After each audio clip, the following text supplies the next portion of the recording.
मुजफ्फरनगर में नगर पालिका पर भ्रष्टाचार का बड़ा आरोप। सफाई कर्मचारियों से हर महीने 1,800 रुपए वसूली का मामला गरमाया। यो प्रज्ञा सिंह ने आरोपों को बताया बेबुनियाद, कहा साक्ष्य दें, जांच कराऊंगी, झूठे आरोपों पर होगी मानहानि। मुजफ्फरनगर में नगर पालिका परिषद एक बार फिर से विवादों के केंद्र में है। स्थानीय निकाय सफाई मजदूर संघ के पदाधिकारियों ने पालिका प्रशासन, खासकर कार्यकारी अधिकारी पर गंभीर आरोप लगाए हैं। मामला ठेका सफाई कर्मचारियों से हर महीने जबरन 1,800 रुपए वसूली का है, जिसे लेकर जिले भर में राजनीतिक और प्रशासनिक हलचल मच गई है।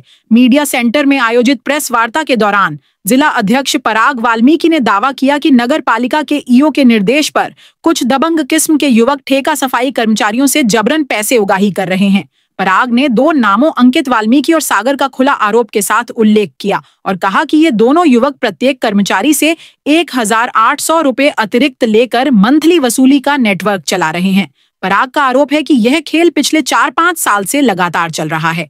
उन्होंने बताया कि कर्मचारियों को नौकरी से हटवाने की धमकी देकर पैसे लिए जाते हैं। पराग ने दावा किया, कर्मचारी डर के कारण सामने नहीं आते, मजबूरी में हर महीने 1,800 रुपए देने पड़ते हैं। जो आवाज उठाता है उसकी नौकरी जाने का डर दिखाया जाता है। हमारे पास कॉल रिकॉर्डिंग और शिकायतों की कॉपियां मौजूद हैं। उन्होंने यह भी आरोप लगाया कि संबंधित ईओ पर इससे पहले लखनऊ नगर निगम में भी भ्रष्टाचार का मामला लंबित है। पराग ने डीएम से मामले की उच्च स्तरीय जांच कराए जाने की मांग रखी। सफाई मजदूर संघ के आरोपों पर जब अधिशासी अधिकारी प्रज्ञा सिंह से सवाल किया गया तो उन्होंने हर आरोप को सिरे से खारिज कर दिया। ईओ ने कहा, ठेकेदारों के बिल सीधे कर्मचारियों के अकाउंट में ट्रांसफर किए जाते हैं, कोई कैश वसूली नहीं होती। यदि किसी ने लिखित आरोप दिया है या कोई ऑडियो वीडियो साक्ष्य है तो प्रस्तुत करें, जांच कराई जाएगी और दोषी पाए जाने पर सख्त कार्रवाई होगी।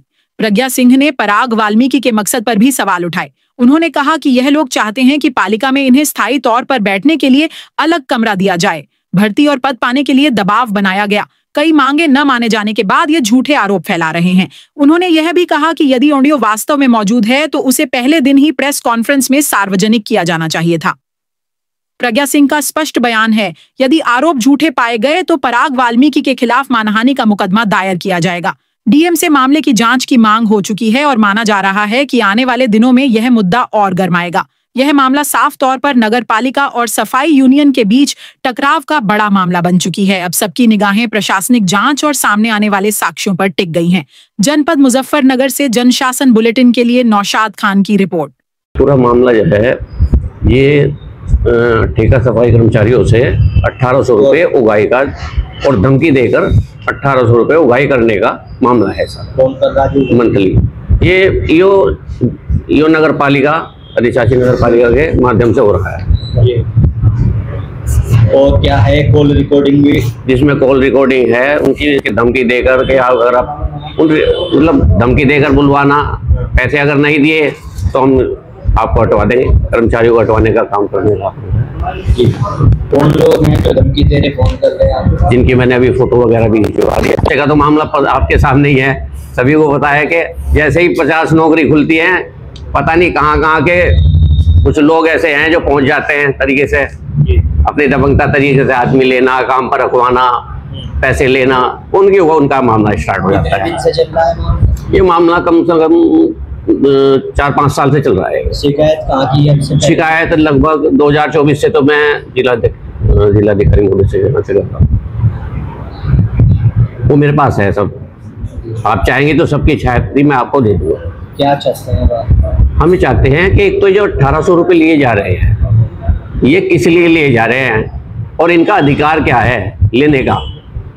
अधिकार क्या के लिए ये 18 जी क्या चीज कह के लिए जाते हैं पैसे? ये पीएफ के नाम के, कि हम आपका पीएफ जमा करेंगे। क्या पहले आप बताओ, आप भी पढ़े लिखे, देखो आप भी समझदार हो, कोई ऐसा कानून है कि 1,800 रुपये लेने का कानून? तनख्वाह आने पर नगद लेने का, यानी तनख्वाह आ जाने पर नगद लेके जमा करो फटाफट। 2 लड़के रख रखे हैं, 2-3 जो भी हैं, पैसे इकट्ठा हो गए कि नहीं हो गए? रिकॉर्डिंग मैं आपको भेज दूंगा। कौन सा मिला इस पूरे मामले? इस मामले में सबसे पहले तो अगर वार्ता हो तो सबसे पहले आप अधिशासी अधिकारी से ही बात करें कि ये पैसे आप कहाँ ले जा रहे हैं, ठीक है, ये पैसा किसके पास जा रहा है और क्यों ले रही हैं, ठीक है ना। ये मामला उनके पास से ही शुरुआत हुई।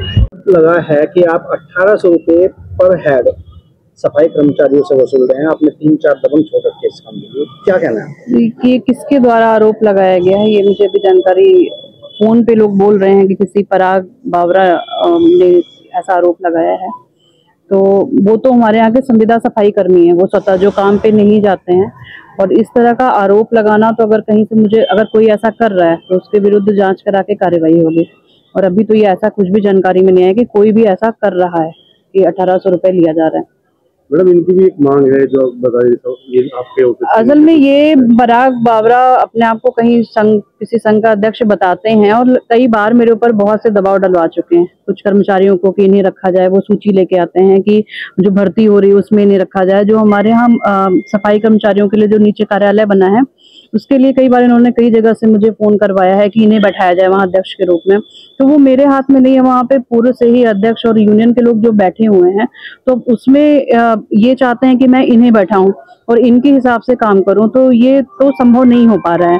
इसके पूर्व में भी इन्होंने कई कर्मचारियों को रखने के लिए ऑफिस में भी बहस की थी, काफी ज्यादा बात बढ़ गई थी। तो उन्होंने बोला था कि मैं काफी धमकी देके गए हुए थे। तो हमने उनसे यही बोला था कि भाई जब रखे जाएंगे कर्मचारी, जब हमारे यहाँ टेंडर होगा उस समय देखा जाएगा और प्राथमिकता पे रखा जाएगा अगर कोई जरूरतमंद है तो। लेकिन इस तरह से धमकी देके और ऑफिस में इन्होंने काफी माहौल खराब किया था और उसके बाद से बस ये लगातार फोन करवा रहे थे। और आज ये बात आई है कि इन्होंने कुछ ऐसे आरोप लगाए हैं। तो फिलहाल रिकॉर्डिंग भी उनके पास है कि जो सैलरी आई है जल्दी 1800 किसकी रिकॉर्डिंग है वो मैं जानना चाहूंगी। अगर मेरे पास ऐसे कोई शिकायत आती है तो मैं उसको जांच करवाऊंगी किसकी रिकॉर्डिंग है, क्या है। क्योंकि ये देखिए बहुत बड़ी पालिका है, यहाँ बहुत संख्या में कर्मचारी कार्य कर रहे हैं, बहुत से ठेकेदार हैं। अगर ऐसा कोई गलत कार्य कर रहा है तो उसके विरुद्ध कार्रवाई की जाएगी। आरोप ये है कि जो पैसे मांग रहे हैं या ले रहे हैं वो आपके आदमी है। मेरे तो यहाँ सब आदमी है, जो जितने सफाई कर्मचारी हैं वो सब आदमी है। यहाँ पे अगर कुछ भी गलत होता है, कुछ भी सही होता है, तो वो अच्छी चीजों का भले श्रेय ना दिया जाए, लेकिन अगर कुछ भी गलत चीज होगी तो सबसे पहले जिम्मेदारी तय होती है। तो चूंकि अधिशासी अधिकारी हो तो यहाँ पे हमारे जितने सफाई कर्मी हैं, जितने ठेकेदार हैं, वो सब कुछ पालिका का ही प्रतिनिधित्व कर रहे हैं। कई ठेकेदार हैं हमारे यहाँ जो अलग अलग, किसी के 50 कर्मचारी लगे हैं, किसी के 369 कर्मचारी लगे हैं, सबके अपने सुपरवाइजर लगे हुए हैं। तो मेरा कोई, जैसा कि उन्होंने शब्द वो यूज कर रहे हैं कि हमने गुंडे छोड़ रखे हैं, दबंग, तो ये आप लोग इन शब्द से ही अंदाजा लगा सकते हैं कि किसी एक बदले की भावना से इस तरह की कार्यवाही की गई। इस तरह का जो दबाव अधिकारियों पे बनाते हैं, उसके लिए अगर इन्होंने आज पीसीबी की है, क्या आगे आपका कदम होगा? नहीं, ये तो हमारे यहाँ के संविदा सफाई कर्मी हैं जो कभी भी अपने काम पे नहीं जाते हैं। बहुत लंबे समय से मैं इनकी ये सब चीजें मैं बर्दाश्त कर रही थी, लेकिन अगर ऐसा ये आरोप लगा रहे हैं जो भी, और व्यक्तिगत रूप से मेरे ऊपर लगा रहे हैं, तो अगर कोई ये आरोप है तो उसकी तो देखिए जांच होगी, और जो अगर कोई ऐसा मिलता है कुछ तो उसके विरुद्ध कार्रवाई होगी। लेकिन जो इस तरह की इनकी हरकतें हैं, हमारे सफाई कर्मी होके भी कभी काम पे भी नहीं जाते हैं, दबाव डलवाना और गलत तरीके से बहुत से इनके द्वारा कार्य किया जाता है। लोगों ने बताया कि भाई वो लोगों को इकट्ठा करते हैं कि मैं तुम्हें भर्ती करवाऊंगा, तुम मुझे इतना पैसा दो। तो इनकी कुछ चीजें जो नहीं पूरी हो पा रही हैं, उसी का ही ये एक उदाहरण के रूप में ये दिखा रहे हैं कि उसी का रिएक्शन है इनका, कि इस तरीके की बाइट देना या फिर छवि खराब करने की कोशिश करना।